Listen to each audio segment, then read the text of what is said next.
Good evening, ladies and gentlemen. We are back with another read. I was actually out and about this evening, but had some other things come up that were work related that had caused me to stay behind. It was a hectic day for me, and I'm wondering if the same was for you as well. You can see the bags under my eyes are real as of today because the sleep was not really happening last night. But we're going to go right into our topic of the day, which is you are establishing a new home. So, this might apply to some of you, and this definitely does apply to some of me, to me as well. But there are a lot of different points in this reading, and you might resonate with it whether you are well established in your home or not. You will resonate with what is being said because it's more of the formation and the foundation of a household. And there are definitely some things that I think will ruffle feathers. There's a lot of, I wouldn't say conflicting views, but definitely with today's new age thinking and new waves of feminism and things like that, these are some of the verses of the Bible that might be taken to offense for some people. I know if I was reading this maybe 6 to 10 years ago, I would have definitely felt some type of way being a strong feminist woman, which I still am. And I did have to actually sit with these verses and think about how I was going to present them today. So let me know what you think. We're going to get into those a little bit later, but we are going to start with Genesis, and we're going to start with the classic tale, the classic story of creation and how that went about. So let's go ahead and begin with Genesis for chapter 2, verses 19 through 25.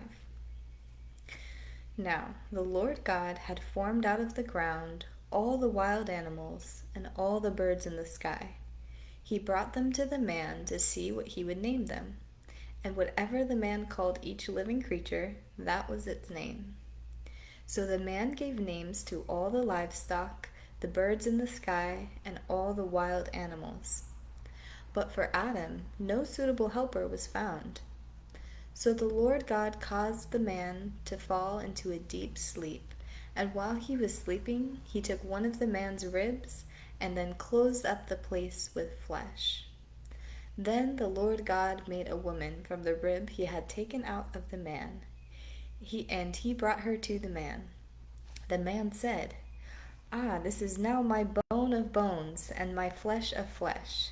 She shall be called woman, for she was taken out of a man."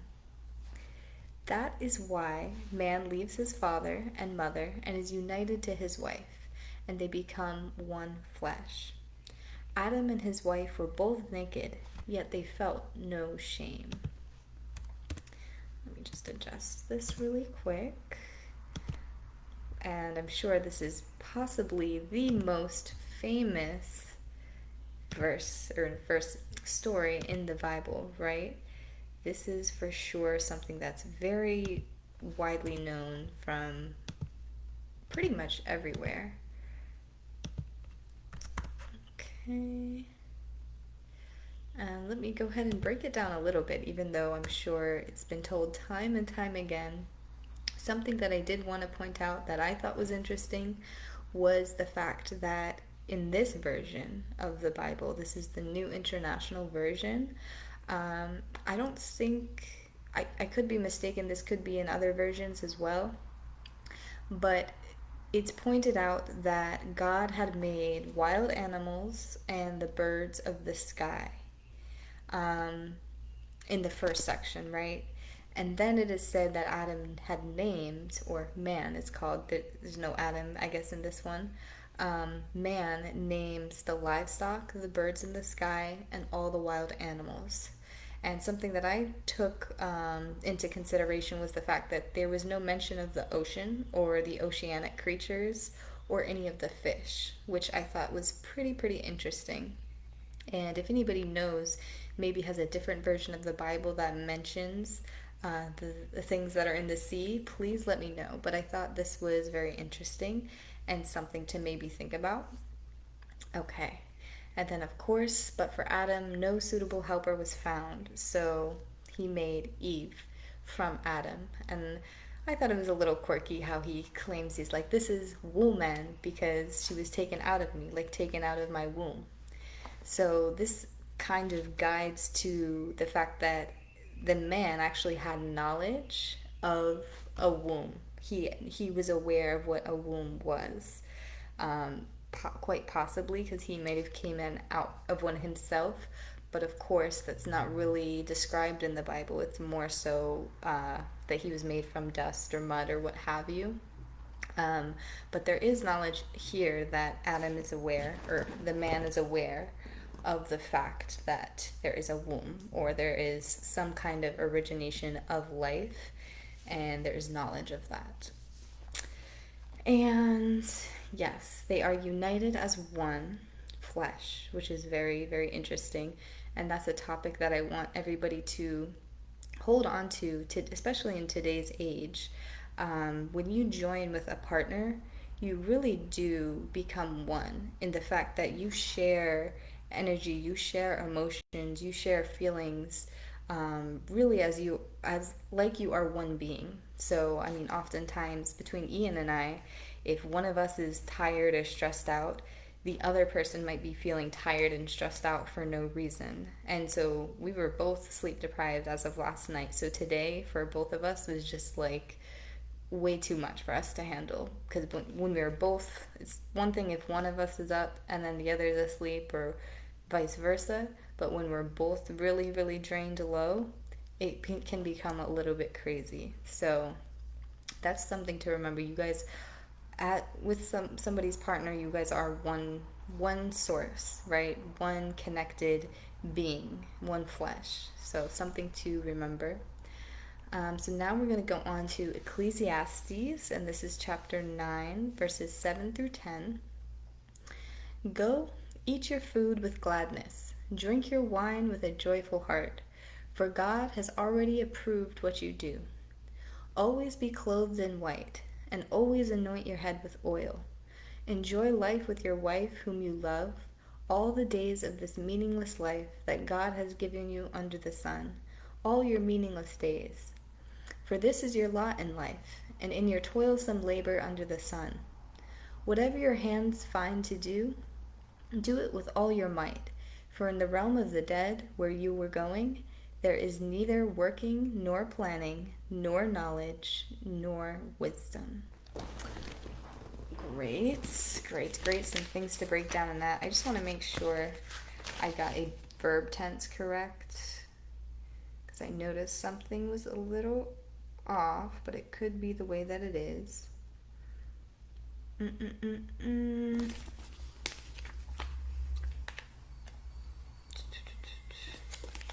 Just excuse me while I check on this really quick. Go ahead and sit with that verse. Go ahead and read it over and see if you notice what I'm noticing.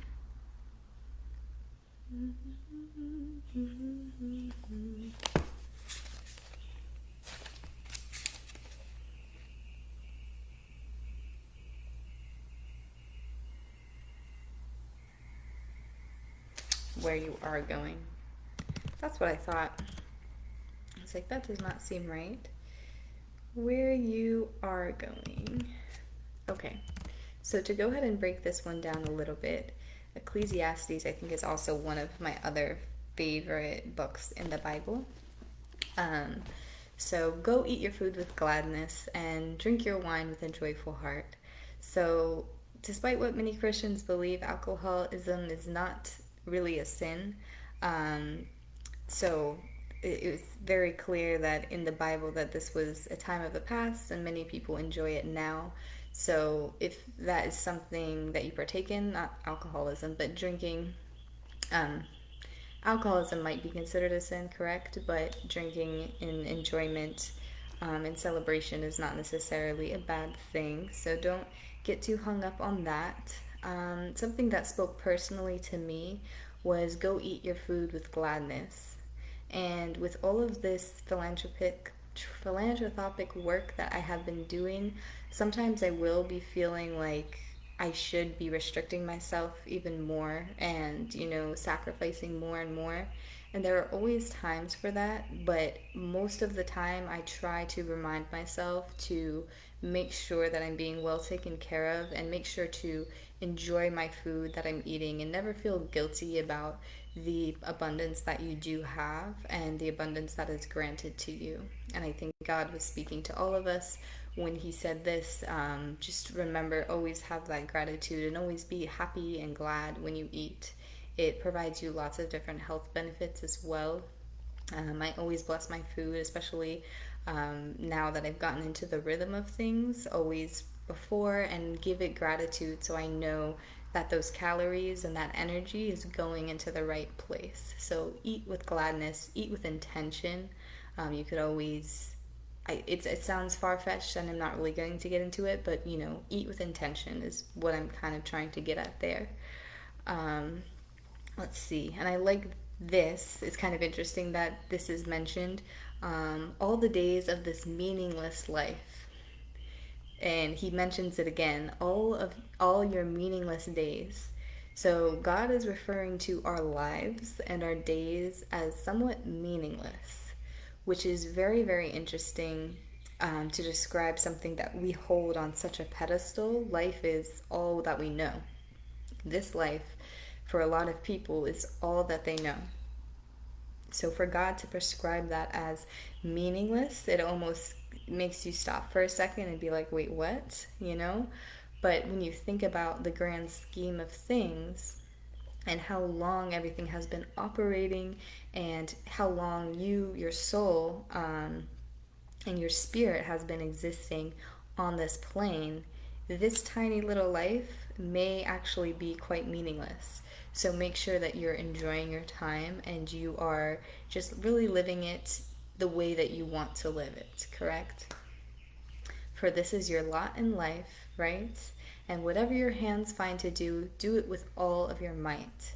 And this is really important. You want to work hard and practice your skills and practice your intentions and work really, really with all of your strength and might, because those skills are going to just strengthen you and build your soul and build your spirit and build your character for when there's a time where you're not going to need any of that, but you're going to have this very fulfilled and very blissful state where there is no work. Can you imagine a place where there is no work, no planning, and it also says no knowledge or wisdom? That is because everything in these realms of the dead is already known. You already are learned. You already have found out all that there is to know. There is nothing more to discover. And how much of a satisfying feeling and a satisfying gift that is, knowing that there is nothing more to be discovered and no knowledge, no wisdom, everything is out in the open, which is really such a great feeling, right? So we're going to go on to Ephesians. This is chapter 5, verses 22 to 23. And this is, wives, submit yourself to your own husbands as you do to the Lord. For the husband is the head of the wife, as Christ is the head of the church, his body, which he is the Savior. So this is interesting, and it almost contradicts what the Quran is saying, because the Quran is very strict on not assigning partners to Allah and not assigning partners to God, right? But in Ephesians here and in several other verses, you're going to see similar wording. But Ephesians really does make that comparison, and it's an analogy. It's not really meaning that it's the same level. So it's like Christ and God are here, and then husband and wife are here, and they, are parallel to each other. But that doesn't necessarily mean it's like interchangeable, correct? It means this way. I don't know if you can see what I'm doing, but they're parallel. We have God and Christ, and then husband and wife. So like this, it's never like this. And I think that's why it doesn't contradict the Quran, because the Quran would mean having your husband and God up here and wife and such there. So that's just something to make very clear. And submitting, we're going to go over exactly what that means, and because we're going to go over a few other places where it says this. So this is in Colossians chapter 3, verses 18 through 21. Wives, submit yourselves to your husband as it is fitting in the Lord. Husbands, love your wives and do not be harsh with them. Children, obey your parents in everything, for this pleases the Lord. Fathers, do not embitter your children, or they will become discouraged. So again, we are using this term submitting, and I feel like a lot of women reading this today feel some type of way just because of the fact that gender roles have shifted quite a bit, I would feel like, over time. But to submit doesn't mean to accept inferiority. It means to, we're going to go right to the definition. Um, so if it's in the case of a superior force, then that would be authority, right? You're accepting authority, which is honestly very okay because husband and wife do balance out each other, and they do need to grow together and make decisions together. And sometimes it is best for a husband to make certain decisions, just like it is acceptable for a wife or a woman to make certain decisions. And so for this example, it's accept uh, or yield to the will of another person. Accept or yield to the will of another person. So this is really speaking about compromising and being able to compromise with each other and to be able to work together more than anything, and not let one overpower the other. Just because women do have so much power as it is really important that the male takes on that really strong role. He should take on this very strong, dominant, and masculine role just because it serves the better purpose, in all ways. I think if it is the other way around, sometimes the woman will take a more nurturing role, but I feel like still in that case it balances each other out one way or another.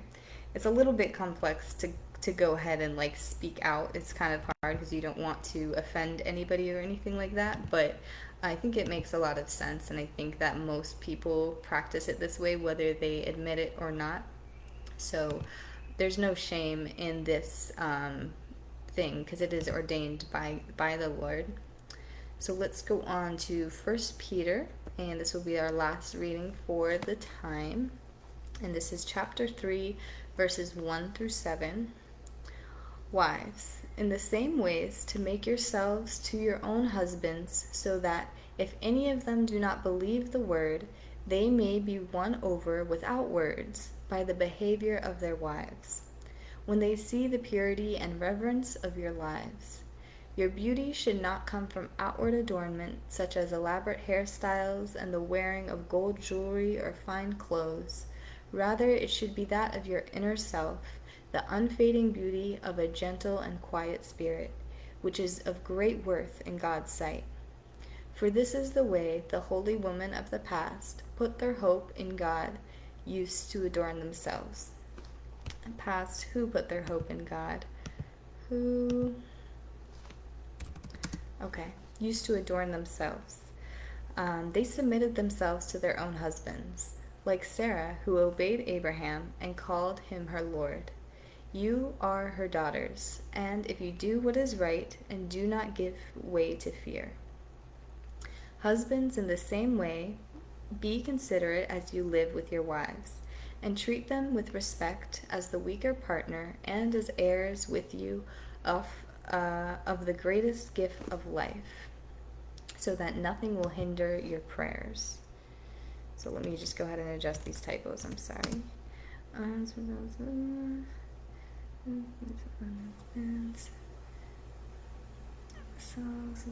Okay, let me see if I can fix it over here. So some different language using the term weaker, right? I'm sure most of you who are Bible readers understand this, and it's clear to me as well that this should not be taken to offense because, or as offense, because it's very much a biological thing, I would say. I would say in most cases, men are much larger than women, and it's not necessarily saying anything to demean character, right? This is just really a biological thing, and it's out of what I had mentioned before, protection of the other person and just safety more than anything, and respect, right? You're nurturing, you're being respectful. It's appropriate to nurture each other, and for women especially, it's good to be extra respectful, right? Extra respectful because of all of our inner power and things that we have going on inside. It's very crucial to just have so much respect for women in that way. So to not take offense with that, obey him when you're done right to do. Submit yourself to the husband, like Sarah obeyed. So we put their hope in God. The past, put their hope in God. We used to. Okay, I think that's what I fixed. Okay, so yes, yes, yes. And notice how it's not just saying women, women, women, this is what you need to do. It also gives men the assignment as well, correct? And this, I thought this first part was beautiful because it kind of proves that an unyoked marriage, which is a popular new Christian term, is kind of okay. Like it's not a bad thing for you to be unequally yoked. That means one person has a stronger faith than another person. It's very common. And right here in First Peter it says, if they do not know the word, you can lead by example. And this also gives women the authority and the right to go ahead and study and practice and learn the word. That's why I do it, and Ian is just kind of like, okay, you go do your thing. But the great part is I actually started reading the Bible again because of him. So he had reintroduced it to me, and I have just kind of like taken on that role of learning more and more and making sure that foundation of faith is very, very strong for us. I haven't really delved too much with the Quran with him yet, but he's kind of there where he's knowledgeable about it, and I think he's read a little bit before himself. But I hope that he can see these in the future and we can study both of those texts together in the way that I would like to. But you do it kind of without words, right? Like this is saying, like men will see the reflection of reverence and everything that is going on positively in your life and be like, okay, wow, like I'm going to get on that level too. And so you're really inspiring each other and really motivating each other to be better. And this part admonished me today. Because of course today of all days, where it says your beauty should not come from outward adornment, today was the day I decided to put on my floral, beautiful, off the shoulder dress. It was a very hot day today too, so I had to be flowy, and I had some gold necklaces on, and I was just feeling extra luxurious, right? And then I read this, I'm like, oh my goodness. And I was kind of like, oh, okay, well, isn't it okay to look presentable sometimes and to have pride in the way you look and do yourself up sometimes? And the answer I received immediately was yes, of course. It's not a bad thing. It's just when you take time and energy out of other things to wholeheartedly focus on that adornment and that beautification, sometimes it can be troubling. Sometimes it can cause a little bit of strife. But if it's, once in a while, who doesn't love to get dolled up and just to feel good and positive about themselves? But I realized why I had read this, because by the end of the day, I was like, there's no way. Like, I threw the dress off and I was just like, I'm not wearing this out. I was still unsure of whether I was going out or not. I'm like, I'm not wearing this to the beach, blah, blah, blah, because I have a bit of a commute, like on the bus and walking, and I was kind of like walking around a lot today. So after the end of the day, I'm just like, okay, this was definitely too much for this day. I think I got like 3 or 4 honks and some like long stares out the car window. So like I can see why God is saying your inner beauty is so speaks so much more than your outward appearance, because it's almost like, I hate to say it, but outward appearances can be distracting to men, and it's ridiculous to say that that's a true thing, but it is a very true thing. It can often be very distracting, and so we want to pull away from that distraction and really focus on the internal. But still, no harm and no shame in making yourself look beautiful when you feel beautiful and when you want to feel beautiful. There's nothing wrong with that ever. It's just, there's always a time and a place. And I just thought, how ironic that I am reading this today and I'm wearing my gold necklaces. They're not real gold, but my gold necklaces, and I'm just feeling fancier than usual. It's all okay. It's all okay. But I just thought that was haha hilarious. But I was sick of it by the end of the day. I'm like, okay, this is enough. Back in my pajamas, putting the hair up. Absolutely ridiculous.